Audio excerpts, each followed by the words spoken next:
Knock. Hi, we're with the Fort Belvoir Fire Department, and we're here to come out and inspect your house. Would you like us to come in and give you an inspection, or? Yes, please. Let's go. All right. So I'm Fire Marshal Shin again, back with you, and this is Lieutenant Gus, and this is our crew. And this is what we usually do this time of year, is we usually come out and do a home inspection on your house, totally voluntary. This year with COVID-19, we've decided to go a different way to keep everyone safe. This year we're going to do a video and post it online of how to do it yourself, and there's a link, a hyperlink to the document that you can use on the Fort Belvoir DES page on the Garrison website. So we'll go through and show you how to inspect your house real quick, and then hopefully you get it done. If you want, after the video, you can reach out to us, and we will still come out to your house and inspect, but that will be on a one-by-one basis. So let's go. All right, so what we want to do and what we do first is we start in the kitchen where we have more incidents of fire or mishaps that could lead to having a fire. So we're going to go ahead and split. We also always tell the person who's in the house that we're going to set off your smoke detectors. We're going to check your your extinguisher that's in the kitchen, and just the general safety. We don't want to inconvenience anybody, and if this is okay with the homeowner, we always make sure it's okay. So please put your dogs away when we come by, and make sure that the kids aren't sleeping and anybody else in the house knows that we're going to set off the smoke detectors. So we're going to go ahead and go to the kitchen.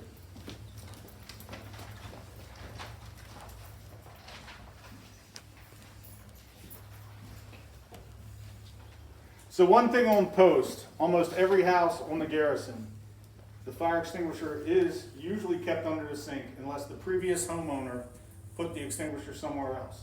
Some homes, again, if the previous home occupant had them, have additional ones throughout the house other places. But the bare minimum is one under the sink. So as you see here, it's usually to the left or to the right under the sink. And what we can do, I brought an extra one so we could show you how to inspect it.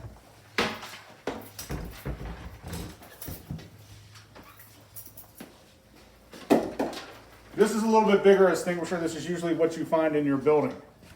One thing to do to check this is you want to take it out of its harness, out of its mount, and you want to shake it and invert it a few times to move the powder around in it.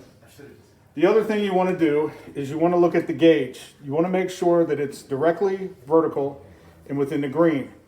If it's above the green to the right, you facing it to the right, it's overcharged. It's no good. If it's under the green, it's undercharged and it's no good. The other thing are fire extinguishers initially are only good for 6 years. Then they must be inspected per code and go through an actual test by a professional agency. It's not a big deal. Usually they'll just get replaced after 6 years. So what we'll do now is we'll go ahead and leave the kitchen, and we'll go ahead and check outside the house, behind the house.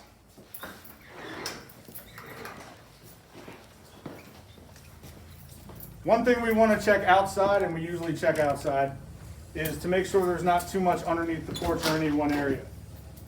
If we're allowed, we'll take a look inside the storage room, as a lot of you all have a lot of stuff built up in the storage room.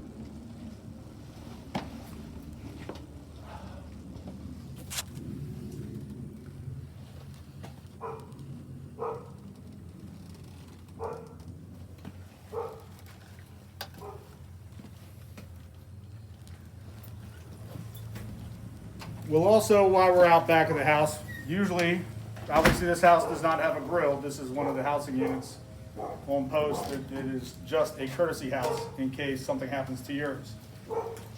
So the grill you want to try to keep out from underneath the overhang here, as it'll cause heat to build up, and you want to avoid that so it doesn't cause any fire. That's usually what we look for in the back. Sometimes there'll be a dryer vent on the outside. In the back of the house, there are other places in the house as well. We'll go over that when we get to that point. So it's important to always clean your vents at least once a year to make sure you have a thorough cleaning of your vents, and especially of your dryer vents. A lot of times fire can cause and spread because you haven't cleaned that. Make sure that you stay safe and do the right thing.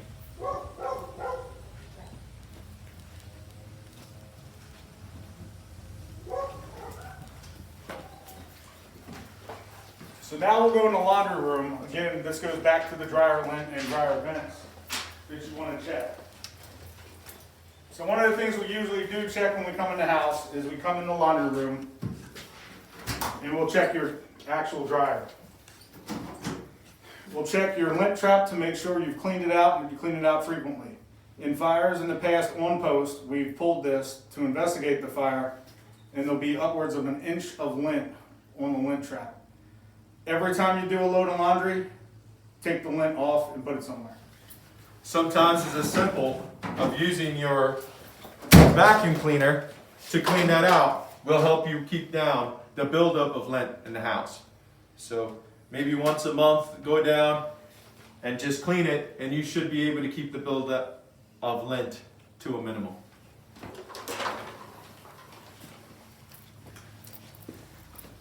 So next we'll take a walk upstairs.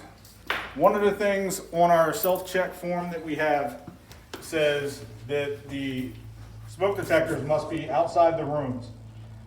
Current policy and practice is every room must have its own smoke detector, especially if the house has been redone. So let's go upstairs now and we're going to check out the system and trigger one of the alarms.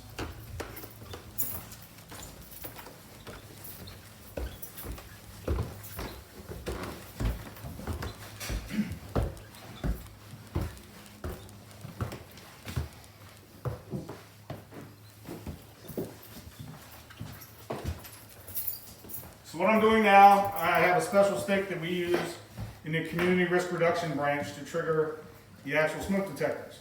That's for some of us who are challenged and can't reach it. Me included.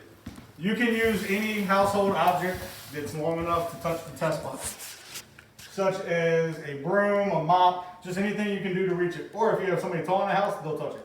That's right. So remember, all of these are connected, and once you set them off, they're going to set off all the other ones in the house.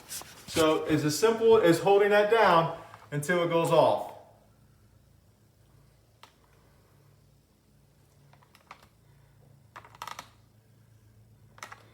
As you can see, we found one that didn't go off. So we'll try the other one and see if we can't get it to work.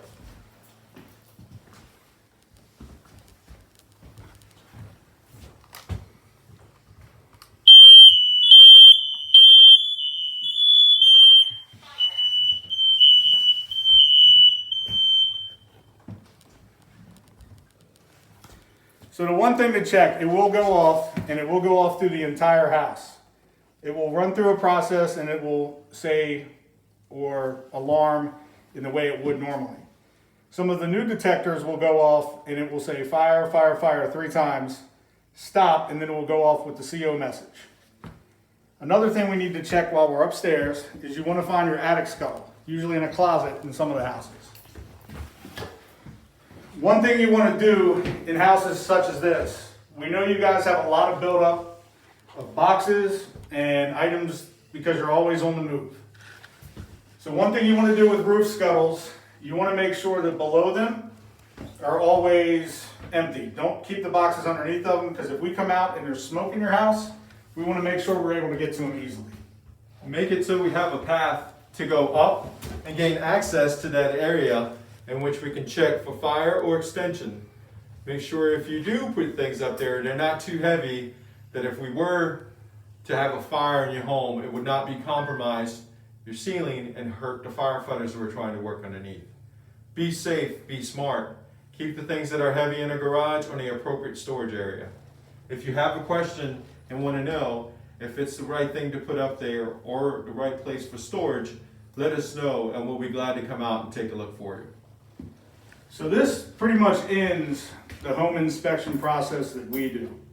You guys can inspect a lot more than we can. You know your house better than we do. If you would like us to come out and inspect your house, we still will.